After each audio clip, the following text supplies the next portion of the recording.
Welcome to the Grieving Girlies with Jodie and Aisha, where we navigate grief with honesty, vulnerability and the courage to embrace feeling. Because even in the darkest times, connection brings comfort. Welcome to episode 3 of the Grieving Girlies. In today's episode, we are going to be talking about our conflicting opinions on grief therapy. So, I really like therapy. I don't think I'd be here if I didn't have it. I have a love-hate, I would say. Okay. I went to therapy previously for a relationship breakdown before being with Jack, losing him, all of that with a previous partner. And just because I had kind of lost myself. And then I loved it. I went to therapy for my grief after losing Jack and I hated it.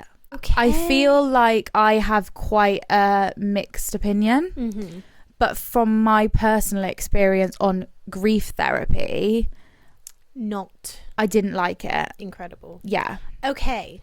I think a big part of it is that I love my therapist.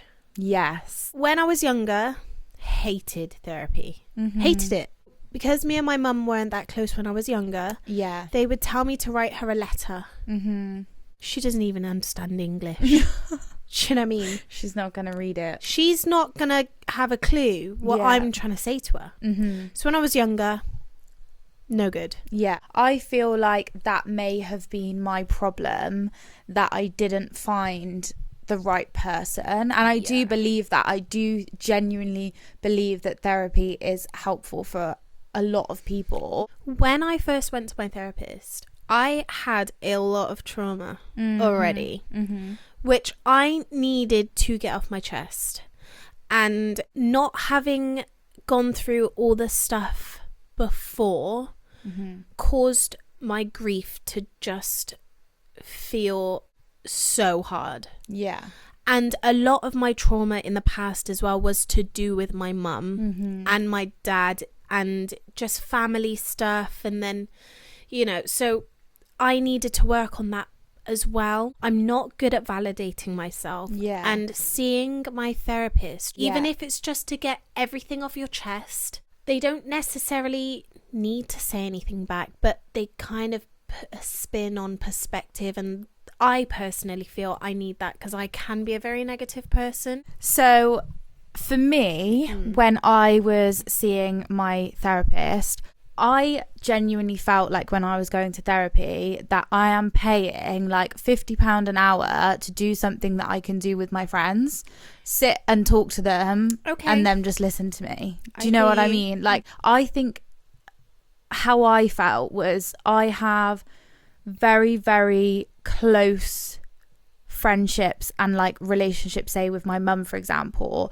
where at the time of losing my partner, they were amazing and like they would just let me talk and like just listen to me, and then they would obviously give me a view where I asked for it and blah blah blah, but they essentially just let me offload and cry and just say what I needed to say and blah blah blah.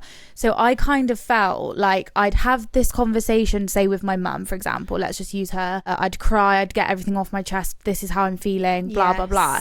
Then I'd go to therapy and repeat myself and pay £50.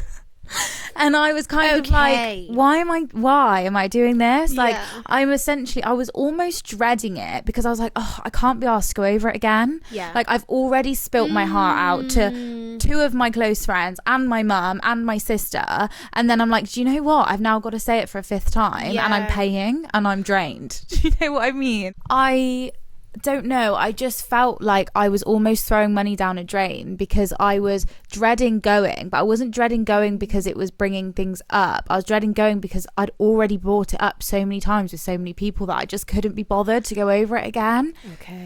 And I feel like I know people close to me that go to therapy that are very like closed off and they don't like to talk, and I think for them it's amazing, because I should just point it at herself, by the way, for those of you that aren't watching. I do forget that there's just ears. If anyone's just listening, she pointed at herself. But essentially, for people that are that find it hard to open up and talk about how you're feeling, I think it's amazing. And I have seen the effects of it on people close to me that are closed off, that it is just like a weight lifted. See, I have incredible friends. Mm-hmm. They will listen to me until I die. Yeah. And yet I can't get it off my chest. I think it's probably a trauma response from when I was younger. Yeah. Like, I felt like my parents didn't listen to anything I said. I hope my dad's not watching or listening, because I'd feel really guilty. But because he's got Asperger's and ADHD, so he doesn't take in emotions very well. Yeah. So when I have friends be like, I'm here for you and I love you and this and that, I still cannot get stuff off my chest. Having a therapist makes me feel like I have that. Someone to like lean on. Yes. Yeah. I feel like my therapist that I had, I actually really did like her. Okay. Personality wise, we got on really well. Okay. But I kind of found it was definitely a me problem to a degree, because when I was first grieving, those early raw days, she obviously hadn't lost her partner. So she hadn't been through what I'd been through. And obviously I don't know her life, so I don't know whether she'd obviously been through a close grief or whatever. But by the things that she said, it kind of felt like she hadn't. Yeah. And I was very sensitive and almost like angry at the world back then. And I sort of felt like, well, if she doesn't understand what I've been through because she's never been through it, how on earth is she going to help me? That is so valid. And I just felt like my grief couldn't be like fixed. And I want to put fixed in like quotation marks, because I'm not saying that therapy will ever fix your grief, because I really don't think it will. Yeah. And I don't think anything will ever fix your grief. I think it changes you forever. Yeah. But I think I just kind of felt like I just felt like I had a bit of a wall up with it, in a sense that I was honest obviously about how I was feeling and stuff like that, but with things that she was saying back to me was making me angry, because I was like, she doesn't understand. It's like some things she was saying, it's to me, and like I said, I don't know her story, but it felt like talking to someone that had never had a huge loss by the things she was saying, because it was almost like, yeah, you just don't get it. No, you just don't get how I'm feeling. And that is sometimes how I feel with my friends, though. Yes, I do as well. I would talk to my friends and be like, what is the point? Because you're not going to quite understand what I'm saying. No, I do feel that. Do you think you'd go back to therapy? I think that I would. I'm a very open-minded person. I feel like, to be honest with you, now I might be slightly more accepting of it. I feel like in those early, like, raw, angry days, I kind of just wasn't maybe ready for therapy. And I feel like I kind of was just desperately searching for something to make me feel better. And, like, realistically nothing is going to make you feel better apart from the person you love being here, and that's impossible. I, like you, have a lot of other trauma that I really could do with working through, and I honestly think that therapy for some of that stuff would be really beneficial. I genuinely do feel like, as much as I'm almost giving like the counter argument, but it's just my experience, and I also think it highlights how important it is to find the right therapist. The right one is huge. And to not just give up on it like I did when you have a bad experience, because I do genuinely think it can be really beneficial. And I think it just makes everyone a better human. The more we're talking about it, the more I'm like, I really do need some therapy. Maybe you just need my therapist, because she's amazing. I really think I do. I think one thing that does hold me back is the cost of it. And I think, honestly, if I had unlimited funds, I genuinely think I'd go to therapy twice a week. Do you know what I mean? Genuinely. And I'd keep trying therapists until I found a good one. If I had endless amounts of funds.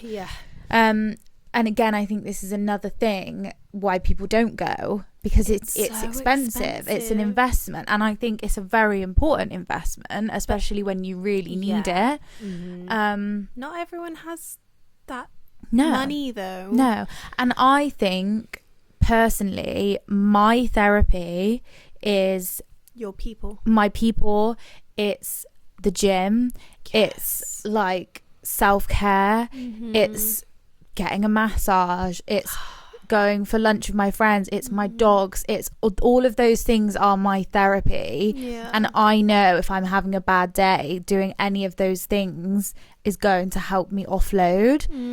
Like, you know, even if it's just having a cuddle with the dog, or even if it's just texting my friend and being like, I just really need a rant, like, can I just get it off my yeah chest. send a voice note or FaceTime quick, or I'll just pop round and just have a rant, and then I feel 10 times lighter. And I think it's important for people that maybe can't afford therapy to find Those their other therapy. things. The things that work for them in alternative ways, which Yeah. is also important. I mean, we could do a whole nother episode on alternative I think we therapy. should, because again, I see my therapist, but I'm not doing a lot of the things that people say works. I need to start implementing all these things that I know work for me, and I've just kind of forgotten because I'm working a 9 to 5, and when I get home, just want to doom scroll sometimes.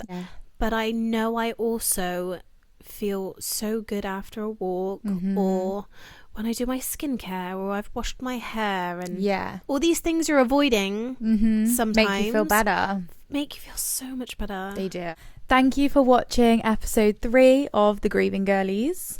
If you want to see more of us, you can find us on YouTube, Spotify, Apple Podcast, I nearly said music, Instagram, TikTok. That's it. See you next week.